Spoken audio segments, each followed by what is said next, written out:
And good evening, everyone. I am your show host, Julie Hedges, and this is another edition of the Tarot Journey, only on Star Nations Radio Network. You are joining me live via BeLive TV this evening, and starting on the Tarot Journey page. So I'm going to take a moment and get this shared with everyone. And let's see here. I'm going to share to, hopefully that's being shared to my page. I'm still trying to get this down. I tell you what. Oh, good evening, everyone who's showing up. Nikki is here, and Denise is here, and Rob is here. Thank you. Yeah. And if you could share that around to the Star Nations public page, the Star Nations radio page. And if someone who is really a good pal can share it over to my own Facebook page, because I don't know that I have done that correctly. I'm still trying to get the hang of all of this. And thank you for being here with me this evening on Thanksgiving week. I know it's busy for a lot of folks. Travel and family and cooking and get-togethers and laughter and fun and frolicking food festivities. Always good. So if you are traveling, traveling mercies go with you. If you are hosting, then hosting mercies be with you. Have fun and just gather with your heart.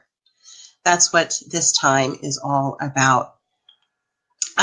Yes, some of you may know that I'm a little under the weather, and you can probably hear it in my voice. I did go to the doctor yesterday and got a couple shots and a breathing treatment. So hopefully I am on the mend. But if I need to take a little break here, I've got some tea that I've made, and I might need to take a couple breaks to sip on that and some water. So thank you for your patience and your understanding with that. This is my second ever BeLive broadcast that I am hosting myself. Hello, Meg. Denise is here. Elise Miller. Awesome. Thank you for all being here tonight. I want to do a couple of announcements, and I've been a contributing writer for Star Nations magazine for a long while now. I've had the Tarot Journey column focused primarily on the tarot and how the tarot is the book of our lives and how the tarot works in our modern lives. Well, I was asked this summer, Neshi had asked me, and Denise had asked me if I could expand that a little bit with some of the other work that I do, namely astrology. I'm an evolutionary astrologer, focusing on how the stars and the planets, what's whirling around up there, is really helping us in here and in our daily lives. So the column now is called The Tarot Journey to the Stars. So we have the tarot and astrology. And I've been playing around with it for the last couple months as it has been a combined column. Now I did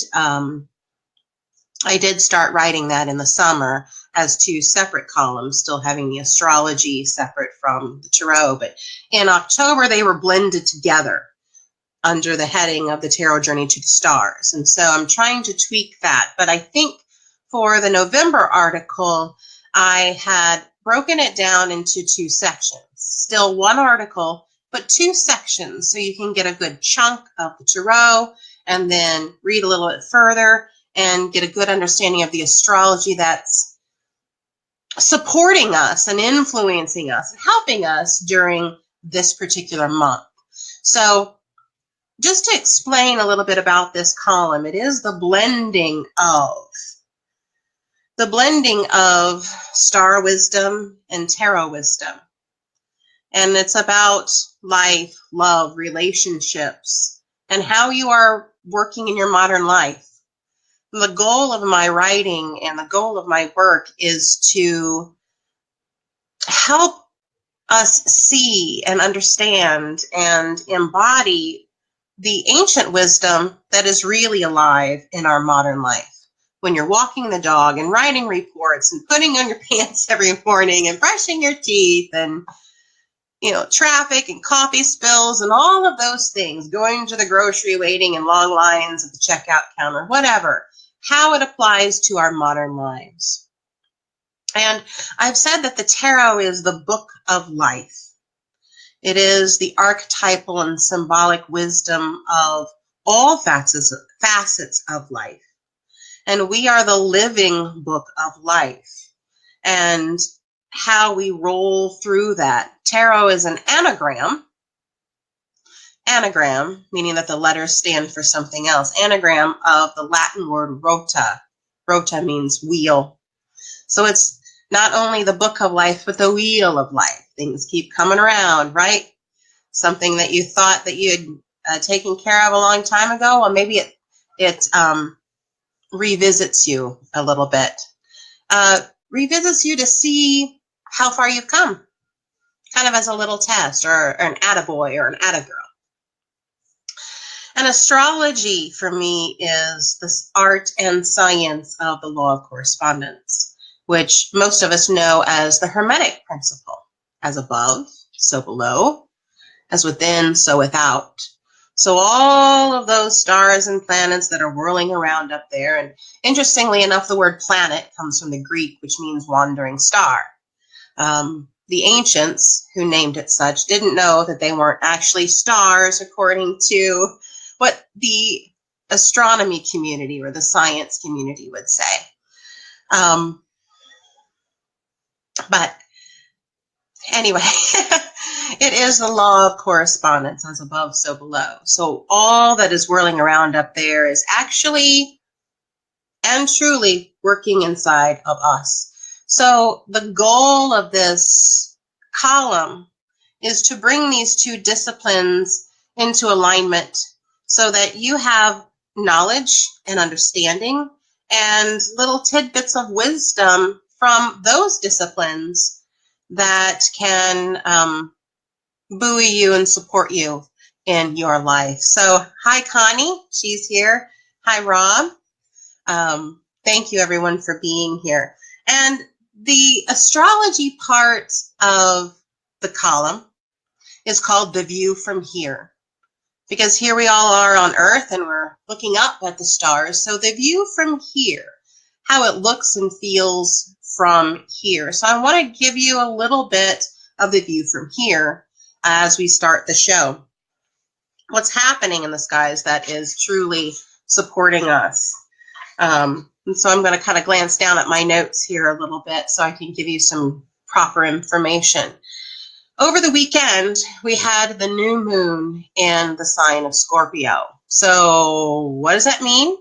And how does that help us in our modern lives as we are going to the grocery and vacuuming the house to make it company clean for your Thanksgiving guests and all of that sort of thing. So a new moon, what that literally means in the sky is that the sun and the moon are together in the same place. They're in the same astrological sign. So the sun and the moon over the weekend were in the sign of Scorpio. And symbolically and spiritually, what that means, a new moon is a time of complete openness, where it seems nothing is happening. It's a time of the soil being ready to be planted. And we get this every single month as the moon going through her cycle. Moon, month comes from the word moon. Monday also comes from the moon. So we get this every month. We get an opportunity to plant a new seed every month. Isn't that awesome? Planting seeds so we can grow things all year long. even though this is in the northern hemisphere, this is typically the time where the harvest has been brought in and shared and stored for the winter time to last us until spring. But really in our personal lives and our spiritual lives, we can grow things all year long. So this weekend, that was on November 18th, so early in the morning for us on Eastern Time and Central Time. It was the new moon, the time of planting something. And I tell you what, if you didn't get a chance to really think about what you want to plant for this month and grow, you can still do that. You can. I would recommend maybe doing it this evening after the broadcast. And it can be very simple. We'll talk about some of those ways a little bit later here in the hour.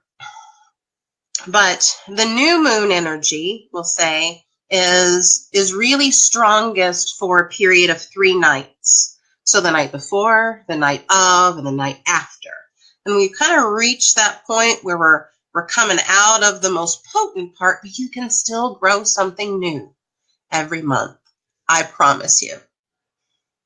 I promise you. So the new moon, planting time, in the time of Scorpio. Well, what does that mean? Scorpio, the scorpion.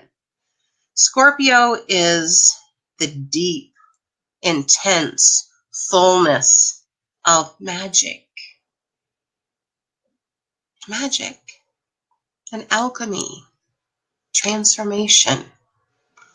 Scorpio is the power of the chrysalis. Now we know that the chrysalis takes in the caterpillar, and what he thinks is, hey, that's it. Takes in the caterpillar and releases the beautiful butterfly, ready to fly. I love that. Scorpio is the power of the chrysalis. So guess what? Anything you're planting in this month for the new moon has that power of the chrysalis. But I will tell you, it is not for the faint of heart. And anyone who has strong Scorpio, which we know a few of them in Star Nations, our friend Denise Iwana, who just had a birthday, and under the auspices of this wonderful sign of Scorpio, the alchemist, the sorcerer, the sorceress, the great transformer. We know quite a few of them. Anyone with strong Scorpio can really feel that. And remember when I said that all of the energies whirling around up there, the zodiac, the planets, and all of those things are really inside of us. Literally within our bodies, all the way down from the tip top of our heads to the tippy toes. And Scorpio within our bodies is the sacral chakra, representing our creative center and our elimination center. So it's transforming both ways, coming in and going out. So anything you're wanting to really transform, you can take this on. You can plant that seed to say, I really want to release. I really want to grow. Whatever you want from your creative empowerment center. I want to read you this from one of my go-to writers, an astrologer out on the West Coast, Dr. Michael Lennox. And let me see if I can get his website here. I'm sorry. I'm going to type this real quick here.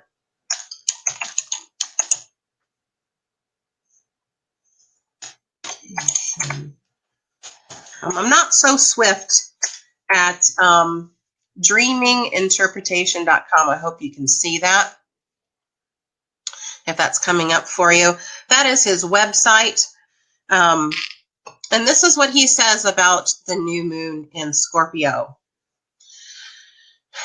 Just taking some excerpts on what he sent out. I subscribed to his daily blog.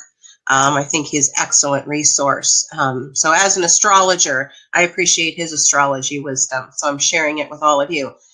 Dr. Michael Lennox says, the nature of Scorpio is the shadow, the dark that holds the tension for the light to come in, and our willingness to truly surrender to the process of embodiment. And embodiment literally is to be in a body.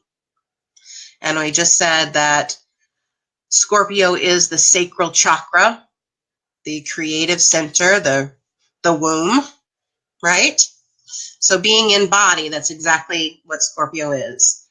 And the need to bump up against our shadow, take a look at the horrors we see there, integrate the disowned aspect of self, and move on, exhausted, but more integrated as a result. Focus on shadow, death, and purification. Ooh. Ooh. So, Denise is saying, yes, indeed. Yeah, it's time to get real. And that has been the topic that we've heard last week on the Ascension program. Denise and Carl and Ortrun were talking about exactly that. Get real, cut the crapola, and get down to business. And so here we are at this time. Hey, you can't make this stuff up. Here we are at the time where we can really get down to the bones of it. And he goes on to say, well, he offers a prayer. He offers a prayer for us to get really into this. And so I'm asking, are we really willing to integrate this? It's deep work.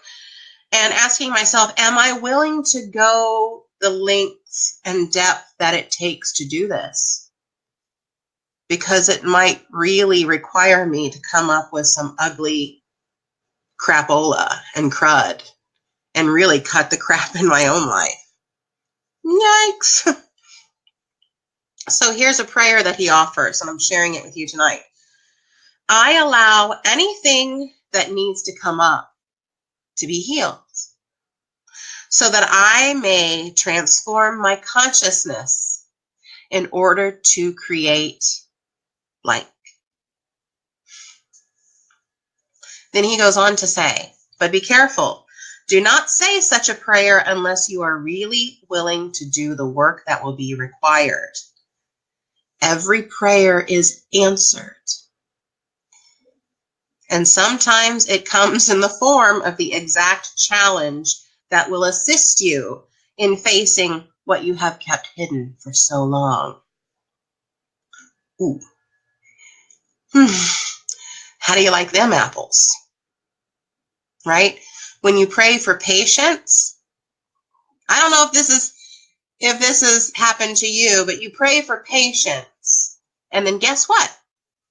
You get behind every granny driving down the highway at 30 miles an hour in a 70-mile-an-hour zone.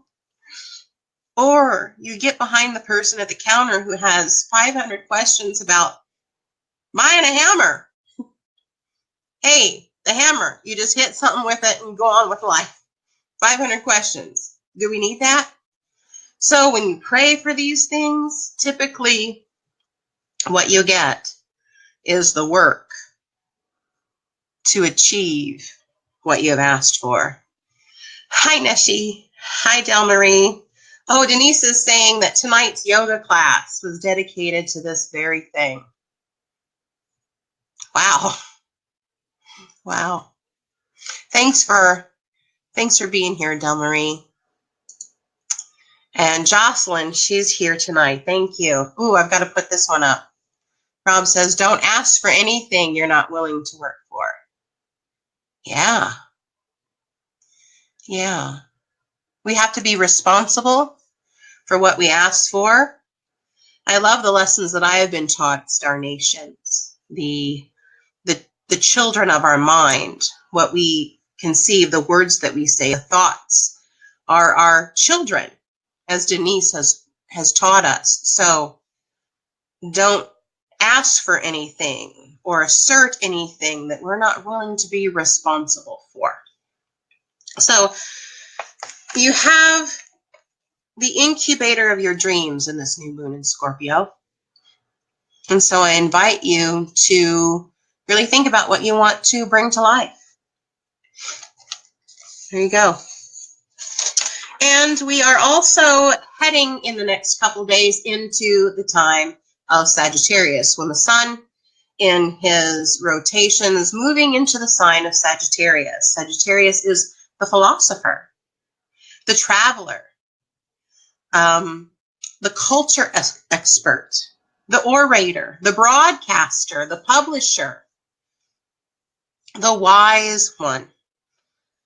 That's what Sagittarius is all about. And it's in this time of Sagittarius that we will be celebrating Thanksgiving, the Thanksgiving holiday in the Northern Hemisphere. So Sagittarius starts on November 22nd,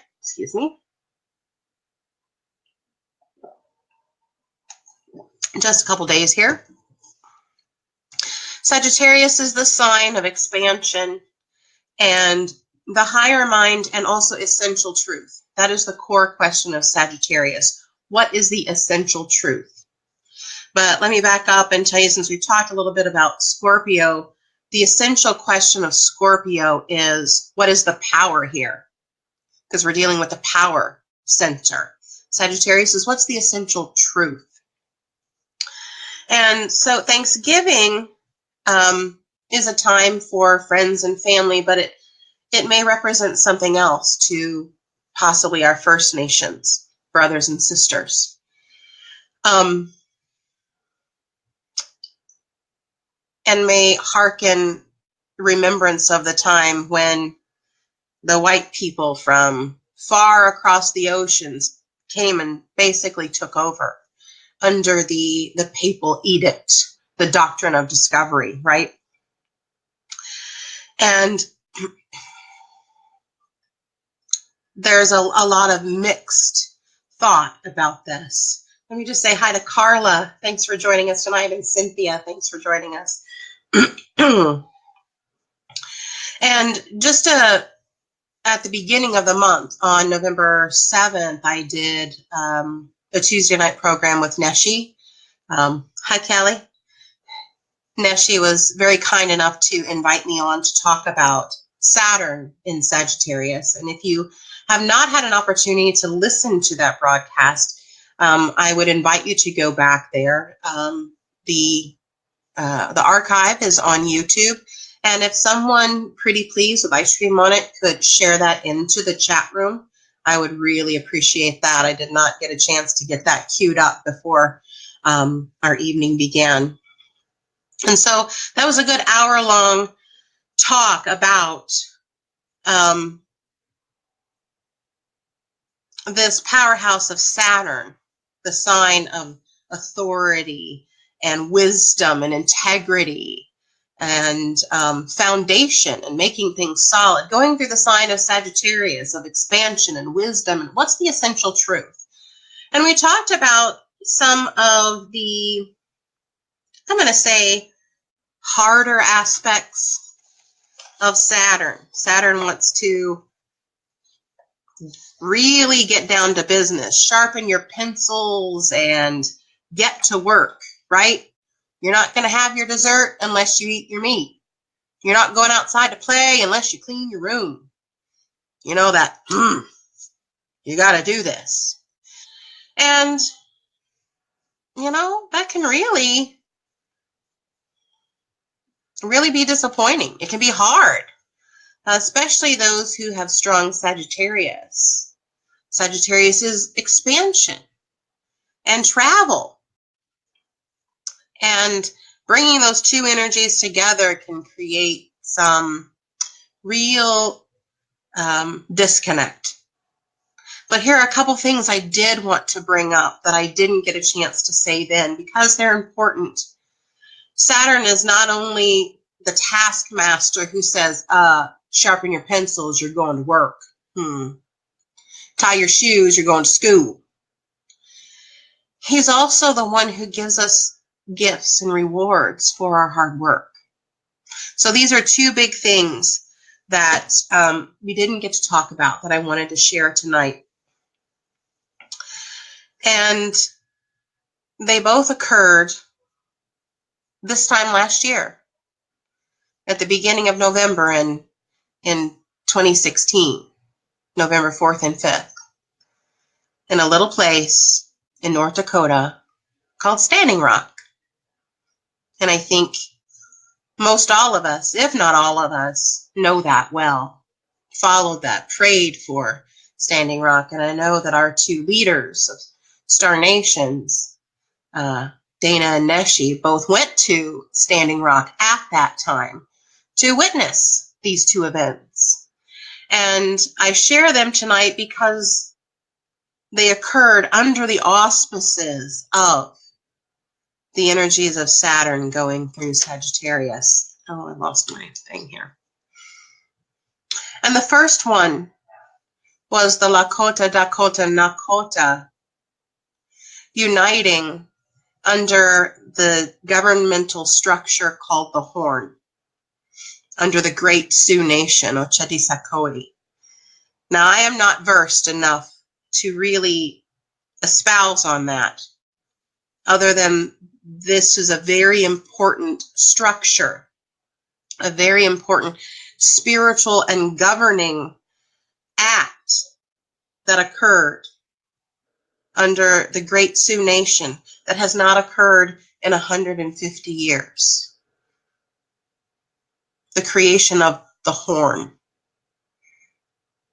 That was bringing to solidity the essential truth of the Sioux Nation. And that just really, gives me a lot of emotion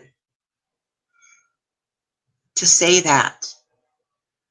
Because there are no coincidences. What's whirling around up there is supporting what's going on down here. It always has and it always will. So that was the first thing. And the second thing, yes, Neshi is saying Ochetisacoe was history making. And a big piece of that was the creation of the Horn, that governing structure, that spiritual structure of the Great Sioux Nation. The second thing that happened that is equally inspiring, and both of these events have sent ripples throughout time. The creation of the Horn, sending ripples 150 years forward and 150 years back to when it was first enacted. And now this second one, where over 500 clergy from all across America, every creed and doctrine and theology, gathered in this little place called Standing Rock, cold place in North Dakota,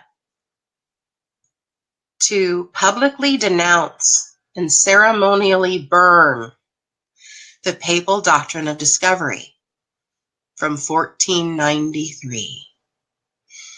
Over 500 years that this papal doctrine of discovery from Christendom, from the leadership of the Christian world under the Catholic Pope, said, you explorers go out into the world, and whatever lands you conquer, should you be able to convert the natives, well then, hallelujah. If not, you can get rid of them and you can establish that land for the kingdom of Christ, as it were. That's my understanding of the papal doctrine of discovery. If we have an historian in the group here listening, then please correct me if I am wrong. Yes, Neshi's saying yes. The gathering of the 500 plus clergy at Standing Rock is burning the doctrine of discovery, also historical. Yes, yes. And so those two events, just this time last year, We're under the auspices of Saturn and Sagittarius, getting to the essential truth, changing into wisdom, integrity of this time.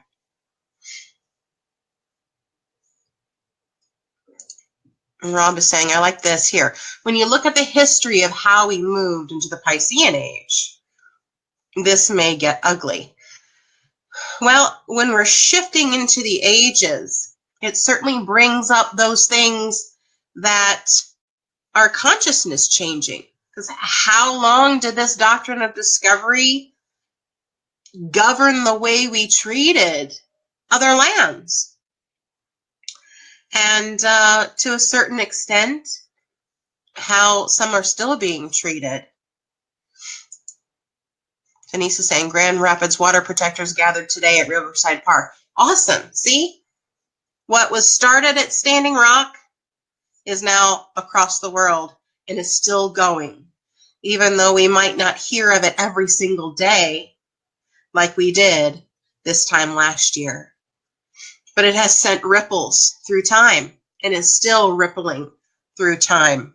Ooh, I'm running low on time here, so I better get things a rolling here. So the gift of Saturn and Sagittarius is about making solid and essential truth, aligning with wisdom. That's what Saturn brings, wisdom and integrity. Sagittarius asks for the essential truth.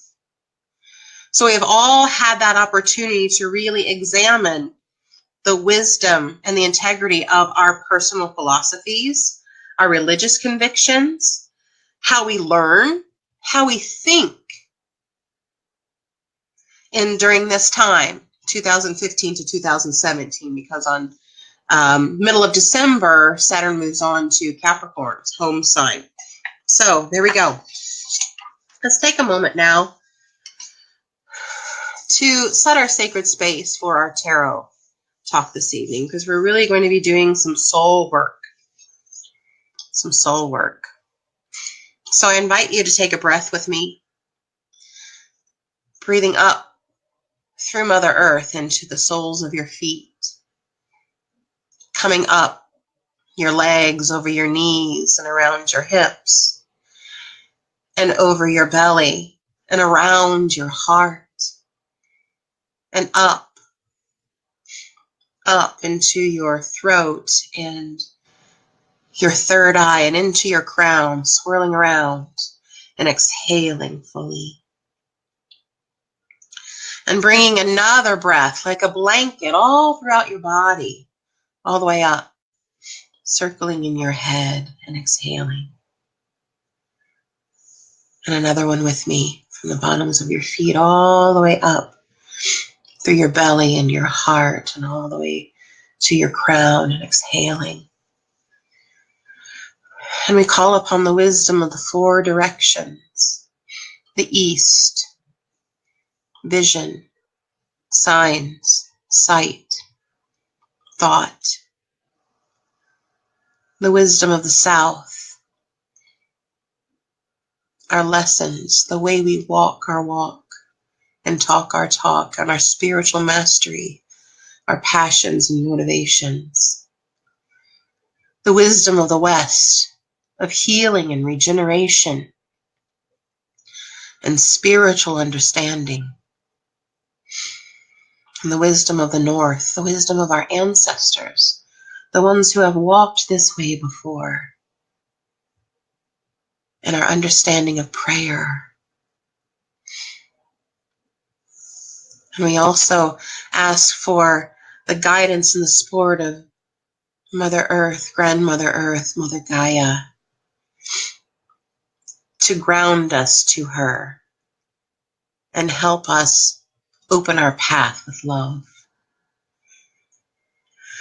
And we call upon those brave and beautiful stars in the star nations, our guiding lights, Grandfather Sun and Grandmother Moon, and Morning Star Venus, shining down her love upon us, and calling in a great big bubble of the Christed light And we also invite in those angels, ancestors, and allies in the seen and the unseen realm to be with us. As it is, it shall be, it is done.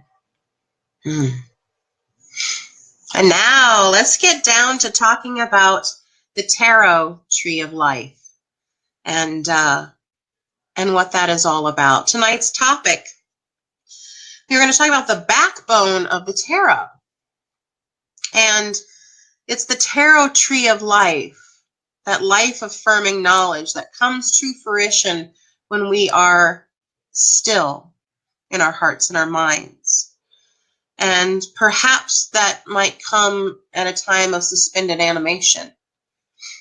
And from that stillness, we can hear the secrets of our bones, the secrets of really what is inside us, what we are made of. So the tree of life, this is something that all traditions talk about.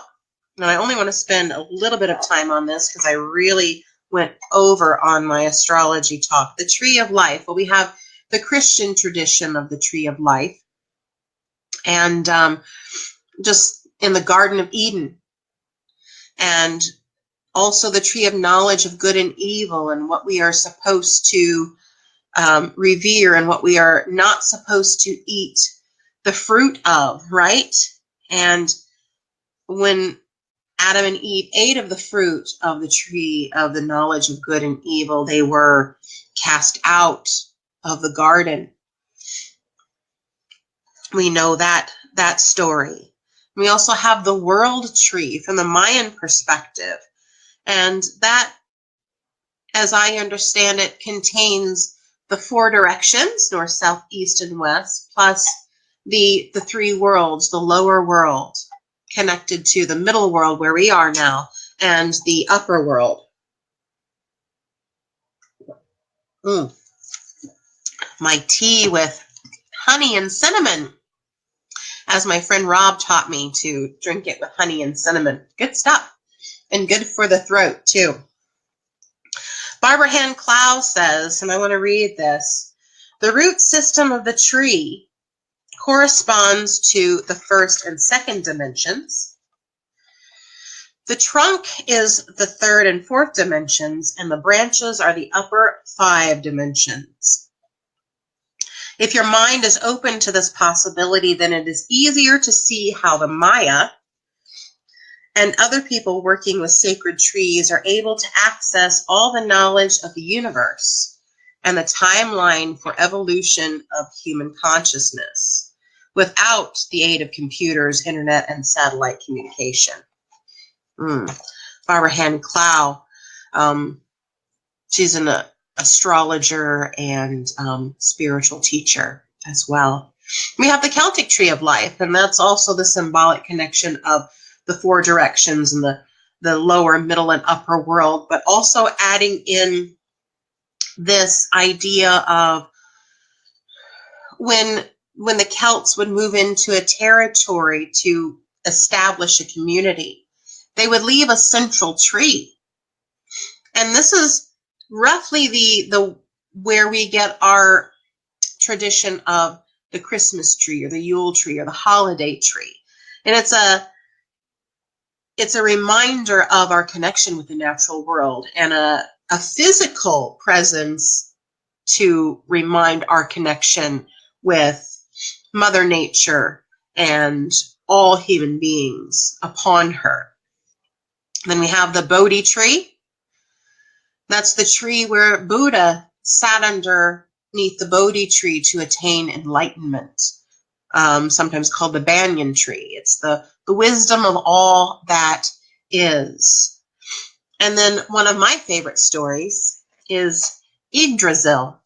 Yggdrasil, and I was hoping to have a picture of that to show you this evening, and it didn't quite work out for me to get set up before going on the air, so I don't have one to show you. But if somebody wants to go out to the internet and maybe post one to the group, that would be just super duper-de-duper. But Yggdrasil is the Norse tree. It's usually an ash tree. containing the 9 worlds. And one of the most famous stories of Yggdrasil, this Nordic tree of life, is the story of Odin. Odin, the god of wisdom.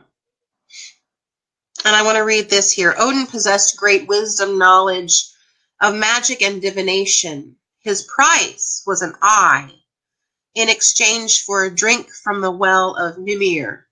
That was a well in one of the lower worlds, and that was the well of knowledge, the well of knowing. Odin hung himself for 9 days and nights on the world tree Yggdrasil.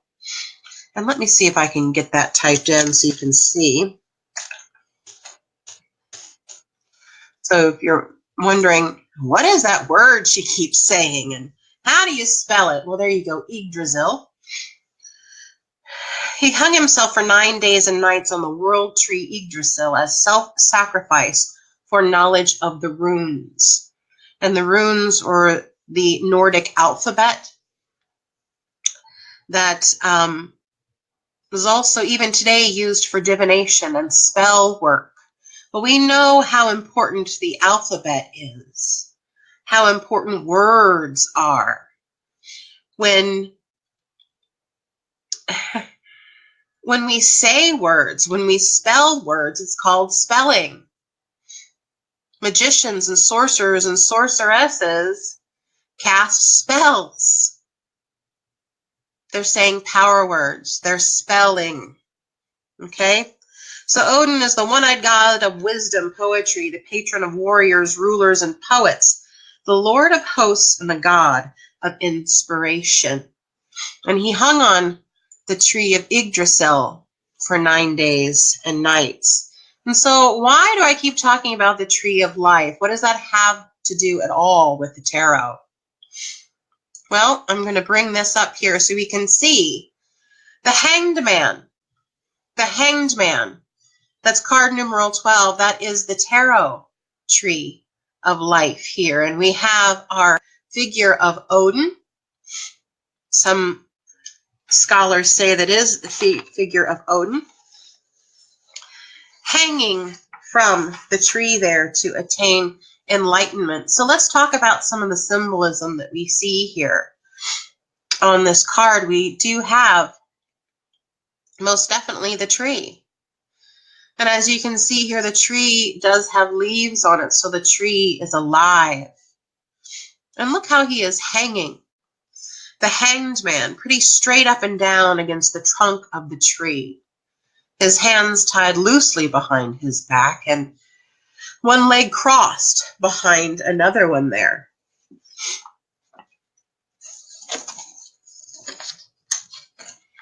What does that mean? In the tarot, the Hanged Man generally is considered the card of suspended animation.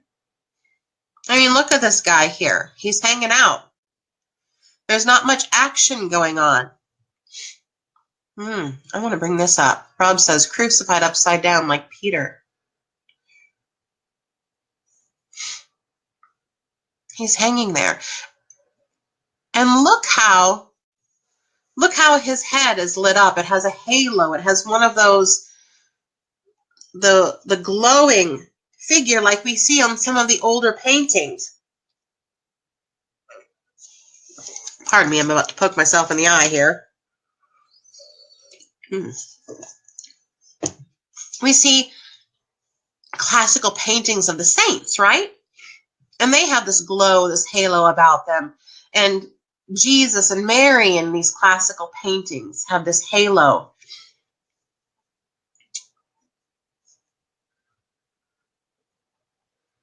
Talking about wisdom and knowledge. Carla Joe saying, I've always seen this card as seeking wisdom. Yes, I love that. And you can see it right here. I'm going to move your comment for just a moment here so you can see that halo. Always seen this card as seeking wisdom, yes. Rob is saying the halo representing the solar enlightenment. Yes. So it's about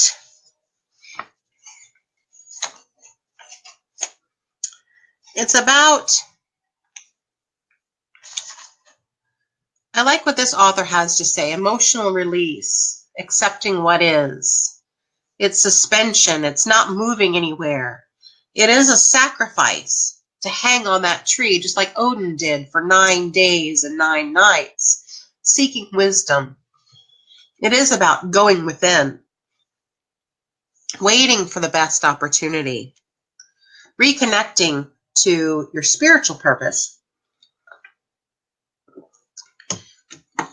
moving forward by standing still. And you win by not doing anything. You win divine enlightenment. Rob's saying Christos, meaning the anointing or the anointed.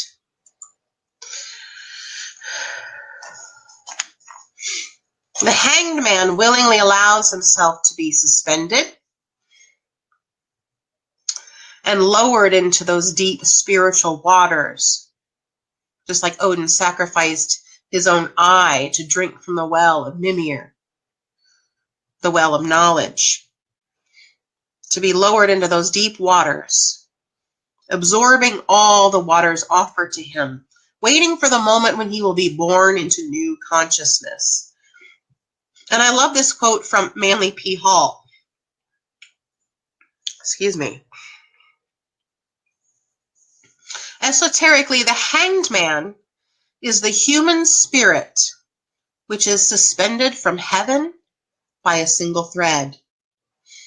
Wisdom, not death, is the reward for this voluntary sacrifice, during which the human soul, suspended above the world of illusion and meditating upon its unreality, is rewarded by the achievement of self-realization.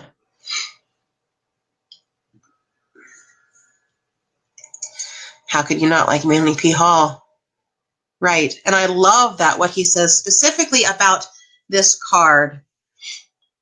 He also says every soul is engaged in a great work, the labor of personal liberation from the state of ignorance. And this is what the hanged man is all about.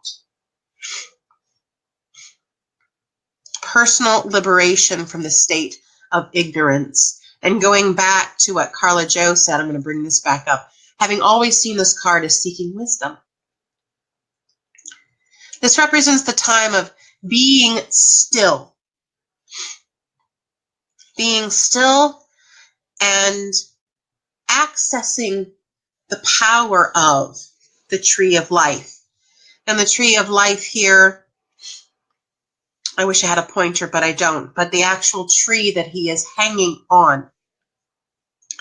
And as I was putting this together, another way to think about this, and I'm going to see if I can pull this one up now. So, as he is hanging there on the tree of life, in a straight line, that tree, the trunk of that tree, represents the trunk that is within us, because all of this is about us, about how we live in this world today, with walking the dog and brushing our teeth and putting our pants on and going to work and listening to bosses and all that stuff. What does it mean by living today? How do we use this knowledge? How do we use this card? What is about the trunk of us? Literally meaning our spine. And as you are looking at this card here, the hanged man as I am, you can see how that represents the spine and all the points along the spine that we would call the chakras. And his great solar halo, let me get this quote back up there, the halo representing the solar enlightenment, light from the sun, the enlightenment starting with the root and then going on up as he is hanging there. Or if in the, the form of the man, then his crown being lit, a light, would be the lighting of the crown. So the great spiritual enlightenment, but he is grounded to the tree. So I want to bring this up. Oh, goody. All of us on here.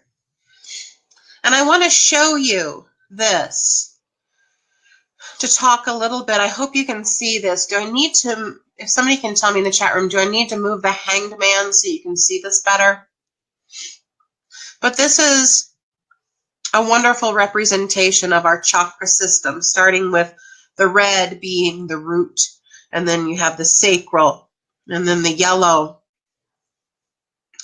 the solar, and then the heart, the throat, the third eye, and the crown. But what you see there, the central column, the Sushumna, as is our spinal column, containing those chakra. That is the trunk of our tree. Can everyone see that all right when we have both the card up there? How about I move myself?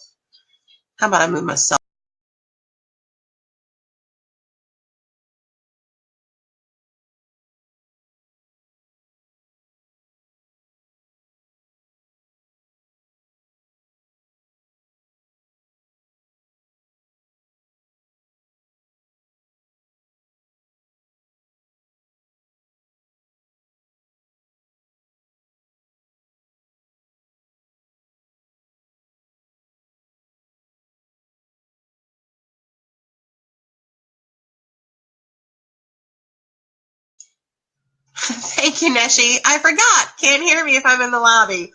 Whew. Gotta remember those things. Alrighty. Sorry I went silent for a minute. I was just trying to tell us all about how his arms and his legs hooked around are representative of the nadis that are winding around our spinal columns. Here, as we see in this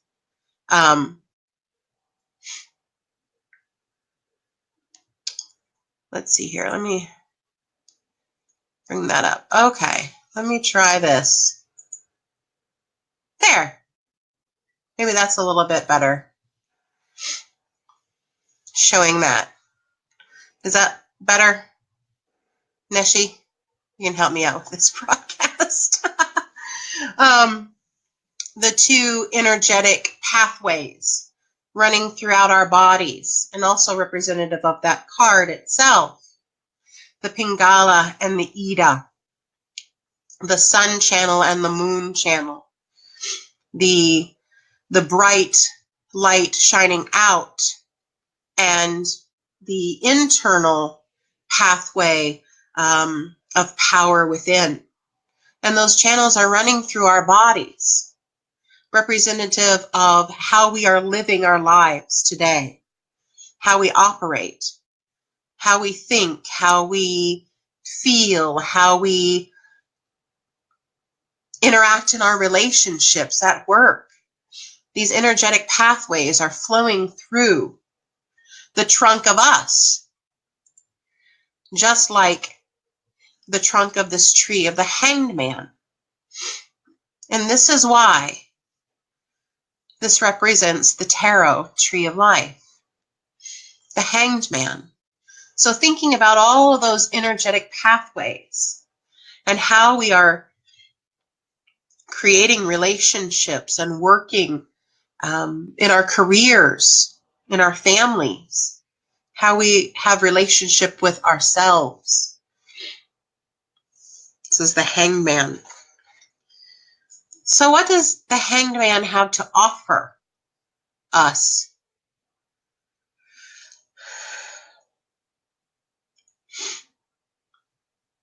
He offers us the opportunity to examine our essential truth, the knowledge of good and evil, the blessing of both our ego self and our spiritual self, our esoteric knowing.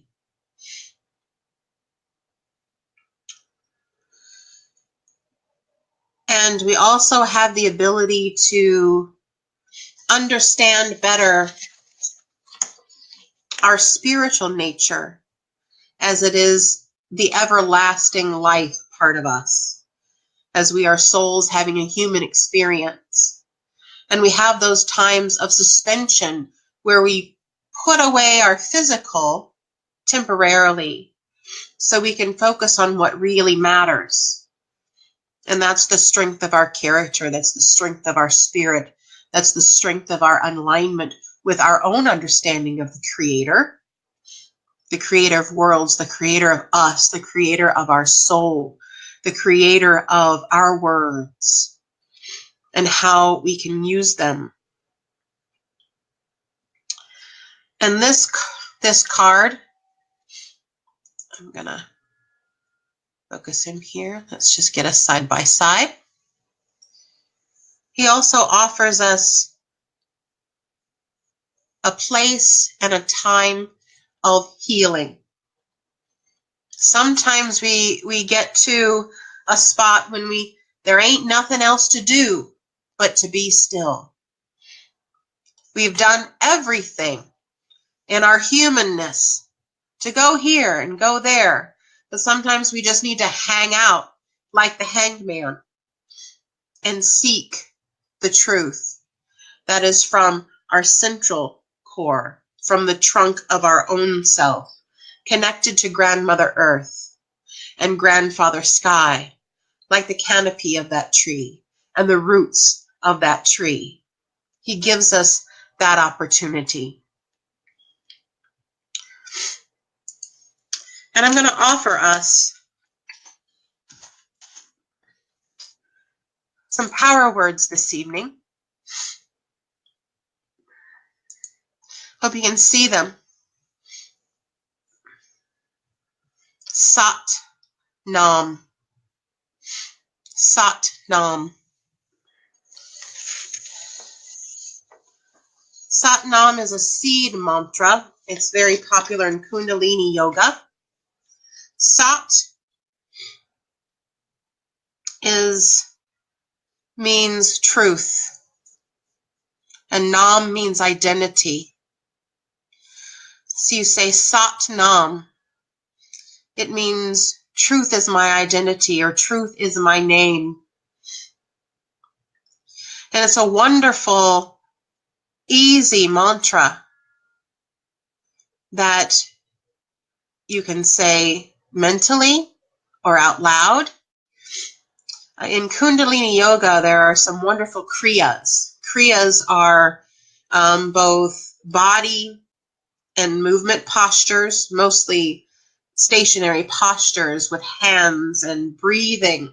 And the mantra is Sat Nam, to really bring that through the breath all throughout your trunk, your own internal tree, your Shushuma.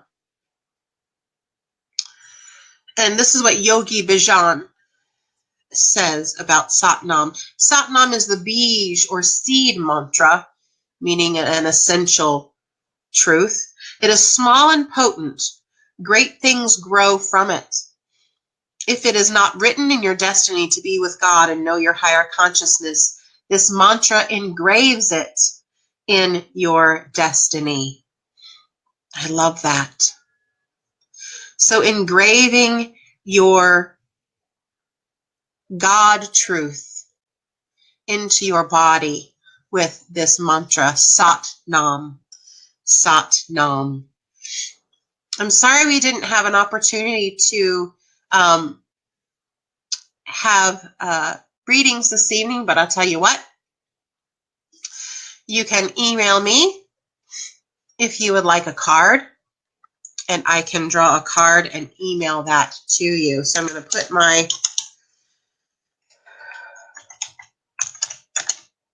the Tarot Journey. Let me see if I can spell that right. At gmail.com.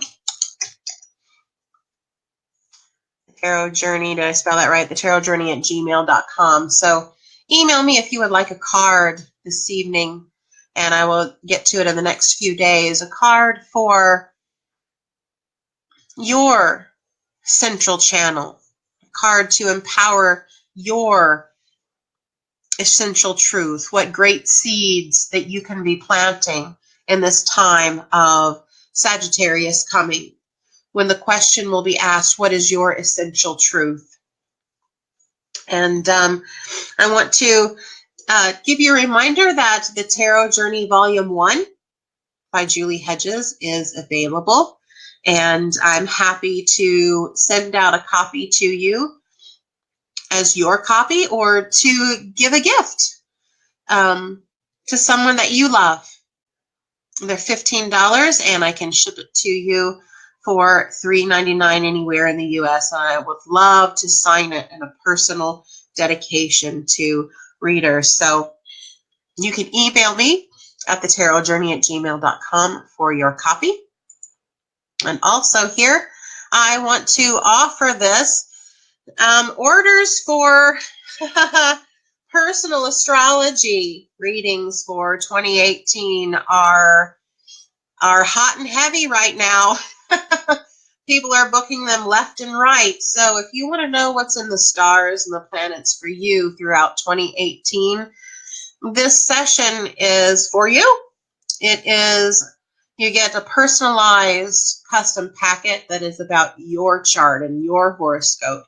And also we have an hour and 15-minute session to really talk about that, to delve into maybe what your questions are and what it means for you. So just email me at thetarotjourney@gmail.com with your birth information, and we'll get your deposit in there so you can be in the queue. And I would encourage you to go ahead and get in line now, because it's lining up out the door, so to speak. And I would love to get you on as quickly as possible. Thank you all for joining me this evening. I know I've gone a couple minutes over. You are a wonderful, wonderful group, and I love you all. May the peace that surpasses all human understanding be with each and every one of you. Om Shanti, and good night.